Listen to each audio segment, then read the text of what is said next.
Episode buka-bukaan DM Mbak Maida saat ini, kita akan belajar dari seorang klien wanita yang berprofesi sebagai seorang guru honorer yang tidak bisa saya sebutkan nama dan juga asalnya secara detail. Sebelum saya ceritakan seperti apa kisahnya, Anda bisa follow terlebih dahulu Instagram di @mbakmaida. Anda boleh mengirim pesan untuk berkonsultasi di sana. Atau mau langsung hubungi nomor yang ada di layar ini juga boleh. Oke, langsung saja saya bacakan. Inilah kisah dari wanita tersebut. Saya habis cerai dengan suami karena tidak menafkahi selama 10 tahun. Dan kejinya dia pakai guna-guna dan pelet. Setelah saya cerai, datang seorang pria tapi masih punya istri. Dia menjanjikan akan menuju ke saya karena kita sama-sama cinta. Dia juga ada konflik dengan istrinya, tapi dia merasa berat meninggalkan 2 anaknya. Aku sangat sayang bunda dengan dia. Aku cinta, bahkan harga diriku sudah kuberikan. Karena saya sudah berikan, saya ingin sekali dengan dia. Karena saya sudah berbuat dosa bunda, saya nggak mau kehilangan dia. Ingin rasanya pergi tapi sulit. Aku bingung, gak tahu harus gimana. Dengan hubungan seperti ini, aku gak pernah merasakan cinta dan sayang selama dengan suami. Yang ada adalah rasa tertekan karena tidak dinafkahi. Jadi wanita ini, dia menagih janji kepada pria beristri. Ingin dinikahi dan diberikan kepastian karena dia sudah berhubungan intim berkali-kali. Dan ketika pria beristri itu ditagih janjinya, kemudian dia berbicara seperti ini. Ini jawaban dari pria beristri. Ini jawaban dari pria beristri ya. Jadi gini loh yang, sebelum kita kayak gini sekarang, kan kamu cerita tentang masalah rumah tangga kamu sama aku. Aku bisa ngerasain. Mungkin aku nggak bisa ngerasain seperti apa yang kamu rasain sesungguhnya. Tapi aku bisa tahu rasanya ada masalah rumah tangga karena aku pun mengalaminya. Tambah kesini kita tambah saling mengerti dan memahami satu sama lain. Sampai akhirnya ada keinginan untuk bisa bersatu. Itu yang pertama. Selanjutnya aku pernah bilang, jangan pernah jadikan satu sama lain alasan untuk menyelesaikan apa yang ada sekarang. Kamu jangan jadikan aku alasan untuk kamu pisah. Mungkin kamu permasalahannya sudah takut, sehingga sudah ada langkah untuk diselesaikan. Tapi aku juga pernah bilang kalau aku belum sampai tahap itu.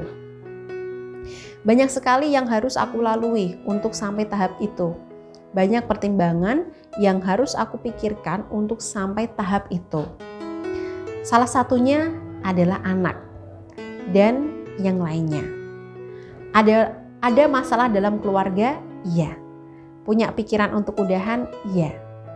Ingin yang lebih baik? Iya. Melangkah untuk mewujudkan itu? Belum. Aku belum sampai tahap itu yang.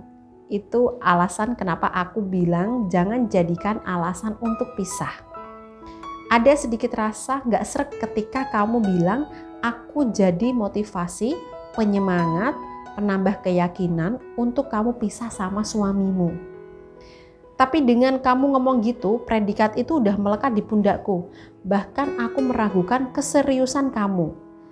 Tapi merasa kamu terlalu overexpose keseriusan kamu. Aku percaya kamu sayang. Aku percaya kamu serius. Tapi aku mikir andikan aku nggak ada pun, kamu akan melakukan hal yang sama kan, tetap pisah sama suamimu. Tapi kenapa aku merasa aku yang jadi alasan? Makanya aku pernah bilang dilimpahkan semua sama aku. Terus untuk aku sendiri, terserah kamu percaya atau enggak. Kamu yakin atau enggak. Aku pun merasakan hal yang sama. Aku punya keinginan yang sama, ingin bisa berjodoh suatu hari nanti.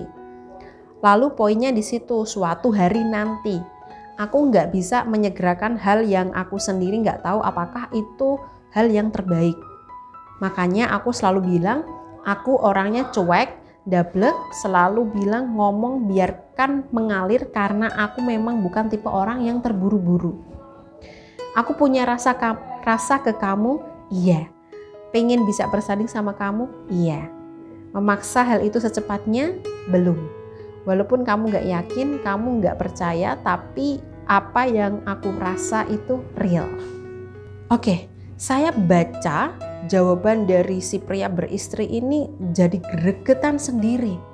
Tapi karena saya konsultan spiritual rumah tangga, maka saya tidak boleh marah dan saya juga tidak boleh benci. Sikap saya harus netral di sini dan harus bisa berikan solusi yang terbaik dari kedua belah pihak. Saran saya untuk wanita yang berkonsultasi dengan saya ini, tinggalkan pria ini. Ciri dari pria yang tidak serius adalah mereka tidak bisa berikan waktu yang jelas dalam memberikan kepastian. Dia mengatakannya serius, tapi untuk mewujudkannya dia bilang tidak tahu. Pria yang serius akan memberikan waktu yang jelas. Waktu 1 bulan, 2 bulan, atau 3 bulan. Kalau selama 3 bulan misalnya, dia sulit untuk diajak kompromi, sulit untuk diajak bekerja sama, tidak tahu visi dari hubungan ini bagaimana, tinggalkan. Dia bukan orang yang serius. Apalagi di awal Anda belum menikah sah dengannya. Anda sudah mau diajak berhubungan intim. Untuk bagian ini sebenarnya itu bukan urusan saya. Karena setiap orang memiliki norma tersendiri dan itu terserah kalian masing-masing. Tapi sebagai wanita yang beradab ketimuran, hubungan intim adalah satu hal yang seharusnya hanya diberikan kepada pria yang sudah sah dengan kita. Apalagi kita tahu pria yang berdekatan dengan kita dan mendesak kita adalah orang yang sudah punya istri. Seharusnya Anda lebih mampu untuk memikirkan hal ini. Nah, saran saya untuk Anda wanita yang belum menikah, selidiki lebih detail lagi orang yang sedang mendekati Anda. Jangan sembarangan mengiyakan orang yang sudah berjanji-janji, karena pria yang serius datang ke rumah Anda dan meminta izin kepada orang tua Anda. Meski belum ada niat untuk menikah dalam waktu dekat, dia akan tetap berani datang ke tempat orang tua Anda. Janji pria itu seperti ketela rebus, lembut tapi bikin seret di tenggorokan. Jadi waspadalah. Seperti itu kisahnya. Semoga dari cerita ini ada hikmah yang bisa diambil. Nah, bagi Anda yang ingin berkonsultasi masalah asmara dan juga rumah tangga, Anda bisa berkonsultasi di nomor berikut ini.